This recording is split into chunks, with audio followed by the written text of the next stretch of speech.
What's up, you guys? CJ here from CJ's Gaming Channel, and I'm with Caleb over here from Phoenix Resale. How's it going? And thanks for being on the channel again. I appreciate your time, Caleb. Yeah, happy to. It's always nice to see you. Last time we saw you, we were at SoCal, and now we're over at Retro World Expo in Connecticut. How's your time been so far at this expo versus like East Coast, West Coast vibes? Yeah, it's been lovely. Chris runs a great show in both places. Yes. Fun to come coast to coast and just kind of follow him around. This show's been going on for like 10 years, so he definitely knows what he's doing. The vendors are great, so it's been a great time. Yeah, no, I agree. Did you have like any different takeaways between how that experience was with those folks on the West Coast versus the people on the East Coast? Because I definitely saw some differences myself, but was curious what you thought. Yeah, around here I think you're a little bit less likely to see games that are dramatically overpriced. California in general, like a lot of stuff's just more expensive. Right. So I think people are more used to seeing that over there. Like it's more commonplace for shops to by default price things at 10 to 20% over market value, or you know, what you would see on eBay at least. So that's more common out there, although in both places it fluctuates a lot vendor to vendor. Like it really depends. That's why I love coming to shows like this, is you get to sample a whole bunch of different video game operations. And people have all different pricing styles. One booth may give you awesome deals, and the other one maybe, you know, is building in a little extra margin. I don't really judge anyone, but I like going to the ones that have the nice deals. Right. No, of course, and who wouldn't, right? Like, yeah. I just bought something myself, did some trade credits for it, and wasn't expecting to buy it. You guys will see that later on in a different clip, but it's really cool to see also like how people treat you by just creating a relationship with those vendors and being friendly. That goes a very long way. And that in turn gave me a better deal on the trade credit, because the trade credit was a little bit more in what he was offering.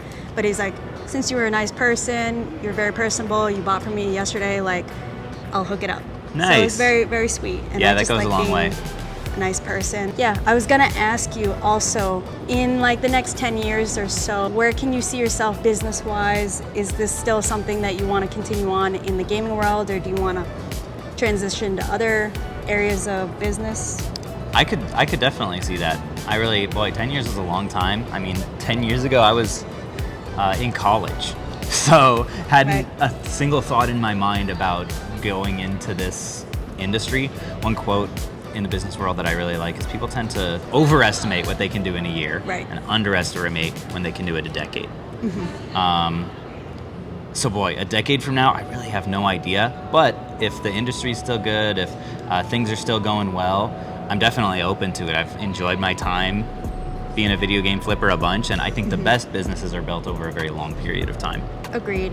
And I'll just say this too, like, I think I told you this at the last expo, maybe I didn't, but you were the first YouTuber that I actually got into when I was watching video game content. Oh, that's awesome. And I was always, the first con that I saw you at, I was a little nervous talking to you, because I was like, oh, you know, it's different seeing someone in person versus over the screen. And like everyone kind of like shies away, but everyone, you know, says whatever they want to say online, and you're just exactly who you are on camera. You're a very sweet person in person. Oh, good. I hope this creates like a lasting friendship in the gaming world, on YouTube, just in general. Like, I don't want you to be a stranger to me. Like, you know, whatever you need, hopefully I can help you out. If you need anything in New York, like, yeah, I'll hook it up. That's I'll awesome. be your contact over I here. love bridging that gap between digital and real life. That's one of the biggest advantages of coming to shows like this, right? Maybe you know someone from being in their Whatnot stream, or you've seen them on YouTube, or you've heard about their reputation in the industry, but being able to put a face with that and shake people's hands it's invaluable. Exactly. And you know, part of the reason why I wanted to come here as well was to support Chris, because like he was such a sweetheart over in SoCal, and then meet you again, and Mort and Curtis and everybody. So for me, it's about building connections and relationships, and I see that you guys do that, and I'm like, wow, like I just want to continue growing my friendships in the community. Yeah, because that's what it's all about, right? I think that's a fantastic goal. Thank you. So what has been the most meaningful experience that you've had at an expo? Like, what's something that really maybe pulled on your heartstrings, or maybe just really stuck with you, and you'll remember that for a long time? Yeah, so this time last year at this show, I had a kid come up and give me this big perler bead polywhirl who had watched the Nice. channel and enjoyed it, and I was really grateful for that. And then just this year, he came back to my panel that I did and said, hey, I've got some games to sell you. Oh. So I bought 150 bucks worth of games from him. He's apparently crushing it out at yard sales. He's like 12. Wow. And good for him. yeah, selling like 700 bucks worth of video games every month on eBay. So that was just Wow. really cool to see, you know, just someone's progress over time. And I'm glad that he enjoyed the channel. That is really cool. And you know what? It's almost like a version of superheroes for gaming, truthfully. Mm. Like, what's cool about YouTube is that you can create these stories and narratives of yourself, and that touches like other people across the world. And it's Right. like the impact that you have, you don't realize how much it is until they meet you in person and like, hey, you changed my life. So I'm sure you've had that a few times where... It's a special thing for sure. Yeah, I'm really grateful for it.